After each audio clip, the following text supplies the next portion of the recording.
तो ये जो मेन रोड देख रहे हैं आप, ये है सेक्टर 37 की तरफ जा रहा है। यहाँ से मात्र 700 मीटर के डिस्टेंस पे बोटेनिकल गार्डन है और बोर्ड पे भी आप देखेंगे सेक्टर 37 लिखा हुआ है। सीधा रूट जा रहा है, ये लिंक रोड है। और पीछे की तरफ अगर आप देखेंगे तो ये सीधा दादरी की तरफ जा रहा है। तो देखा जाए तो एकदम प्राइम लोकेशन पे है। लेफ्ट साइड में सेक्टर 43 है, बहुत ही अच्छे लोकेशन पे। और आज हम इसी सेक्टर के बारे में बात करेंगे और पूरा डिटेल्स लेने की कोशिश करेंगे। तो देखिए हम पहुँच भी गए और चलिए हम बात करते हैं इस सेक्टर के बारे में।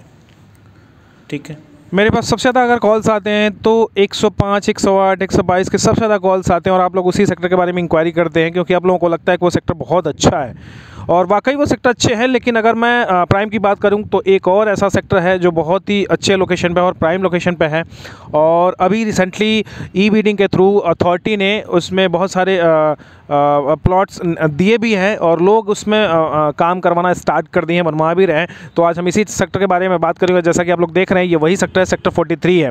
बहुत ही प्राइम लोकेशन पे है। अगर नज़दीक यहाँ से मात्र 700 मीटर के डिस्टेंस पर बोटेनिकल गार्डन मेट्रो स्टेशन है और सामने जो मैंने आप लोगों को रोड दिखाया, अभी आप लोग वीडियो में भी देखेंगे, तो दादरी और सेक्टर 37 की तरफ जा रही है वो रोड। वो मेन रोड पे ही ये सेक्टर है। तो ये आप इसमें भी देख सकते हैं, पीछे अगर देखेंगे तो ये है वो रोड जो सीधा दादरी की तरफ जा रही है। और अगर इस साइड अगर आप बात करेंगे तो सेक्टर 37 की तरफ जा रही है। मैं वीडियो में आप लोगों को दिखा दूंगा और आप लोग देख भी लेंगे। तो चलिए हम एक बार इस सेक्टर के बारे में बात कर लेते हैं। लेकिन विज़िट करने से पहले हम इस सेक्टर के बारे में थोड़ा सा डिटेल्स ले लेते हैं। और एक चीज़ मैं आप लोगों को और बोलना चाहूँगा, जैसे आप लोग कहते हैं कि रेट आप लोग वीडियो में बता के सेक्टर का रेट बढ़ा रहे हैं, तो मैं कोशिश यही करूंगा कि वीडियो में आप लोगों को रेट ना बताऊं। अगर आप लोगों को इस सेक्टर के बारे में या किसी भी सेक्टर के बारे में अगर आप लोगों को रेट पता करना है तो आप लोग कॉल करके मुझसे पूछ सकते हैं या कमेंट के माध्यम से भी पूछ सकते हैं, क्योंकि अब मैं वीडियो में मेरी कोशिश यही रहेगी कि आप लोगों को रेट ना बताऊँ। तो चलिए मेरे साथ सोनू जी हैं और सोनू जी से इस सेक्टर के बारे में थोड़ा सा जानने की कोशिश करेंगे। तो चलिए एक बार मैं आपसे जानने की कोशिश करूंगा इस सेक्टर के बारे में। तो थोड़ा सा मुझे बताइए सेक्टर 43 के बारे में कुछ डिटेल्स दे दीजिए। वैसे तो सबको पता है कि अभी रिसेंटली ई बिडिंग के थ्रू अथॉरिटी ने निकाला भी था और लोगों ने इसका फॉर्म भी भरा था और बहुत सारे लोगों को निकला भी होगा। तो यहाँ पर अभी थोड़ा सा डिटेल्स दे दीजिए मुझे। जैसा कि आपने अभी इस सेक्टर का विजिट किया है, देखा है, बहुत ही प्राइम लोकेशन का सेक्टर है, बहुत ही अच्छा सेक्टर है। अगर हम मेट्रो की बात करते हैं तो वॉकिंग डिस्टेंस पे ही मेट्रो स्टेशन है यहाँ पे बोटेनिकल।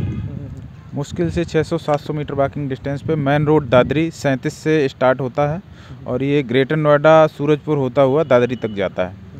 और नोएडा का सारा ट्रांसपोर्ट ही यहीं से निकलता है, सारा यहीं से बनता है और सारे नोएडा में इधर उधर जाता है। और ये जो सामने रोड देख रहे हैं, ये Noida greater Noida express way से होके आता है और इसी मेन रोड दादरी में मर्ज हो जाता है। अगर हम प्लॉट साइज़ की बात करें इस सेक्टर के तो 112 मीटर से स्टार्टिंग है इसमें स्टैंडर्ड साइज और 450 मीटर लास्ट है। इसमें 300 मीटर, 250 मीटर, 350 मीटर, ये साइज़ ज़्यादा है। इसमें अगर रोड की बात करें तो 24 मीटर मेन रोड है जिस पे हम खड़े हैं, ये बीच में डिवाइडर है, ये 24 मीटर रोड है।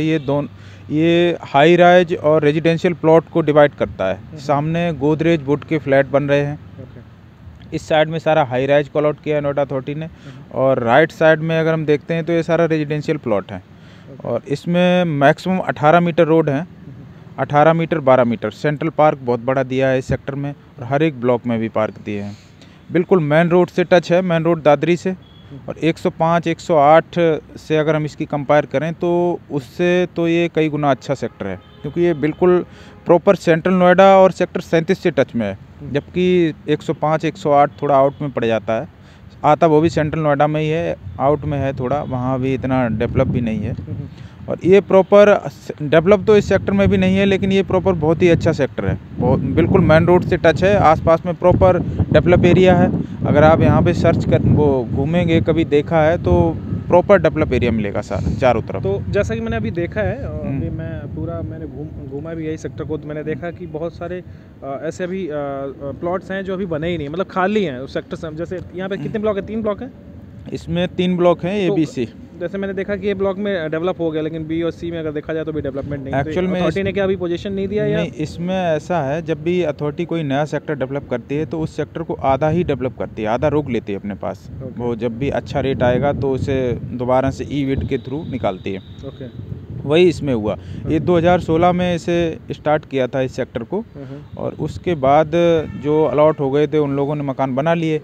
अभी ईविड के थ्रू अभी 1 महीने पहले ही 260 प्लॉट अभी फिर से इसमें अलॉट किए हैं, जिनकी रजिस्ट्रियाँ मार्च अप्रैल में हो जाएंगी। 260 प्लॉट अलॉट? 260, 260। अच्छा 260। हाँ, ये अलॉट किए हैं, और कुछ अभी लैंड इसमें बच रही है। इसके अलावा भी लमसम 200 प्लॉट बच रहे हैं, तो वो अब की बार जब भी ईविड होगा तो उसके थ्रू फिर से अलॉट किए जाएंगे। तो कब बिडिंग होगी अब दोबारा, कुछ आइडिया? अब दोबारा कुछ ऐसा क्लियर नहीं है, जब भी अथॉरिटी का ऐसा कुछ आएगा प्रोग्राम तो निकालेगी। बाकी अब मुझे एक चीज़ बताइए, चलिए ये तो हो गया सेक्टर के बारे में जानकारी, और मैंने अपने व्यूवर्स को दिखा भी दिया, पूरा लोकेशन दिखा दिया है। वीडियो में आप लोग देख सकते हैं कि कनेक्टिविटी क्या है, लोकेलिटी कैसी है, वो सब कुछ वीडियो में हमने बता भी दिया, दिखा भी दिया है। रोड भी आपने देख लिया है, दादरी और सेक्टर 37 नोएडा की तरफ जाने वाली रोड पे जस्ट सामने ही ये सेक्टर है। बहुत ही अच्छे लोकेशन पे है, प्राइम लोकेशन पे है। अभी ये सेक्टर डेवलप नहीं है, बट बहुत जल्द डेवलप हो जाएगा। उम्मीद करता हूँ कि आप लोगों को ये वीडियो पसंद भी आएगा। चलिए थोड़ा सा हम डिटेल्स ले लेते हैं। मान के चलिए अगर कोई इस सेक्टर में परचेज़ करना चाहते हैं, ई बिडिंग के थ्रू उनका नहीं निकला, अब वो परचेज़ करना चाहते हैं, यहाँ पर लेना चाहते हैं, उनका बजट है, अलाउ करता है, तो सबसे पहले उनको यहाँ पर लेने के लिए उनको क्या करना चाहिए? सबसे पहले अगर ये सेक्टर किसी को अच्छा लगता है, पसंद आता है, हाँ, तो वो मुझे कांटेक्ट कर लें, आपको कांटेक्ट कर लें। हम उन्हें प्रॉपर सेक्टर के बारे में बता देंगे, अंदर से विजिट करा देंगे, और जो हमारे पास इन्वेंट्री इस सेक्टर में है वो दिखा देंगे। वैसे इसमें मेरे पास 112 से लेके 450 मीटर तक हर एक साइज में इन्वेंट्री है मेरे पास इस सेक्टर में। आपके पास है? ठीक है। तो मान के चलिए अगर कोई इंटरेस्टेड है, लेना चाहता है, तो आपसे विजिट कर लेगा, आपसे मिल लेगा, या मैं गाइड कर दूंगा। तो सबसे पहले उनको क्या करना चाहिए? आप आएंगे तो ये सेक्टर को दिखा देंगे, उनको पसंद आ गया तो क्या फिर पेपर कैसे वेरीफाई करेंगे, पेपर कैसे देखेंगे? वो प्रॉपर उसकी ओरिजिनल फाइल मंगवा लेते हैं। जो भी प्लॉट ठीक लग रहा है उसकी ओरिजिनल फाइल चेक कर ली, उसकी कॉपी ले ली, अथॉरिटी से चेक करा लिया। अगर अथॉरिटी यहाँ पे कहाँ पे है? सेक्टर 6 में अथॉरिटी है, सेक्टर 6 में, तो वहाँ से वो अथॉरिटी से चेक करा लेंगे। हाँ, उसके बाद फिर क्या प्रोसीजर होता है? प्रॉपर अगर जेन्युइन लगते हैं तो उसके बाद फिर प्रोसीजर ये है कि ऑन टेबल जो ऑनर है, क्योंकि रीसेल में ही है सारे प्लॉट, ऑनर से डायरेक्ट मीटिंग करा दिया, उसे कुछ टोकन वगैरह दे के उसे होल्ड कर दिया, और फिर 2-4 दिन का समय होता है, 10% दे के एग्रीमेंट करा लिया। एग्रीमेंट के बाद अपना टीएम अप्लाई कर दिया। जैसे टीएम आता है लोन वगैरह का प्रोसेस। टीएम क्या होता है? ये ट्रांसफर मेमोरेंडम। पहले नोएडा से हमें परमिशन लेना होता है, क्योंकि नोएडा पूरा लीज होल्ड है। ठीक है। तो इसमें नोएडा से परमिशन सबसे पहले लेना होता है कोई भी प्रॉपर्टी सेल परचेज करने से पहले। और जैसे हमें टीएम मिलता है, मतलब नोएडा हमें परमिशन देता है, उसके बाद हम कभी भी रजिस्ट्री करा सकते हैं इस प्लॉट की। बस रजिस्ट्री करा लिया, मालिक हम हो गए उस प्लॉट के। मतलब जो भी खरीदेगा वो मालिक हो गया, और वो अपना कंस्ट्रक्शन करे या बना हुआ लेता है। कंस्ट्रक्शन का अथॉरिटी टाइम देती है या आपको कराना ही कराना है? मतलब तुरंत आपने रजिस्ट्री करा तुरंत बना? नहीं, ऐसा नहीं है।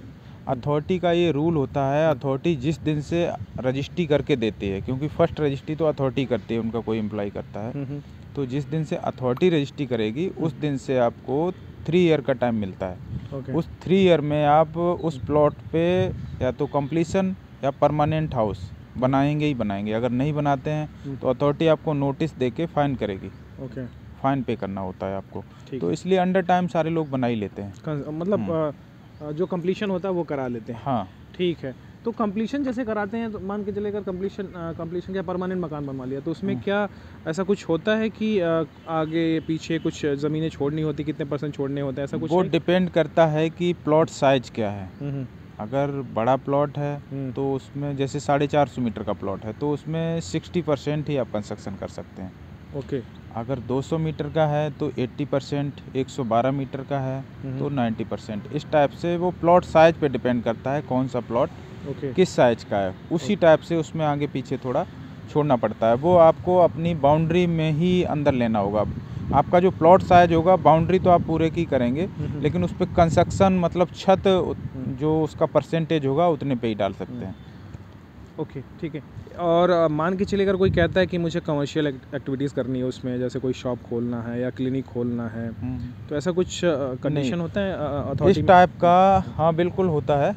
अगर हम किसी जनरल सेक्टर में इस टाइप की कोई एक्टिविटी करना चाहें तो बिल्कुल नहीं कर सकते हैं। जैसे ये 43 ये बिल्कुल प्रॉपर प्योर जनरल है, इसमें कोई भी 5% किसान कोटे का प्लॉट नहीं है। जैसे सेक्टर 105, 108, 92, सेक्टर 100 ये भी प्रॉपर प्योर जनरल है, उसी टाइप से ये है। तो इस सेक्टर में तो इस टाइप की कोई एक्टिविटी नहीं कर सकते हैं। इस टाइप की एक्टिविटी करने के लिए हमें किसान कोटे के प्लॉटों में जाना होता है 5%, वो भी अथॉरिटी के ही होते हैं, प्रॉपर सारा कुछ एडमिनिस्ट्रेशन उसका अथॉरिटी का होता है। ऐसे प्लॉटों में हम कमर्शियल एक्टिविटी कर सकते हैं कुछ परसेंट में। ये नहीं पूरा हमने यूज कर लिया, वहाँ पे कोई मतलब परचूनी की शॉप खोल दी, इस टाइप से नहीं, वो भी बिल्कुल प्रोफेशनल तरीके से उसमें कर सकते हैं। जनरल में नहीं कर सकते? हाँ, जनरल में इस टाइप की कोई एक्टिविटी नहीं कर सकते हैं। तो ये तो रहा इस सेक्टर के बारे में जानकारी। जैसा कि आप लोगों ने देखा, इस सेक्टर को मैंने आप लोगों को दिखाया भी है और सोनू जी ने बहुत अच्छा इन्फॉर्मेशन दिया है। मैंने पूरी कोशिश करी है कि आप लोगों को इस सेक्टर के बारे में पूरा इन्फॉर्मेशन दे सकूं। अब इससे भी अधिक अगर आप लोग कुछ जानकारी लेना चाहते हैं तो आप लोग मुझसे कांटेक्ट कर सकते हैं या कमेंट के माध्यम से भी आप मुझसे जानकारी ले सकते हैं। मेरी पूरी कोशिश रहेगी कि आप लोगों की मैं मदद कर सकूं। तो आज के लिए फ़िलहाल इतना ही, फिर एक दोबारा नए वीडियो के साथ आप लोगों से मुलाकात होती। तब तक क्या लग रही है तब तक के लिए फिर दोबारा आप लोगों से फिर से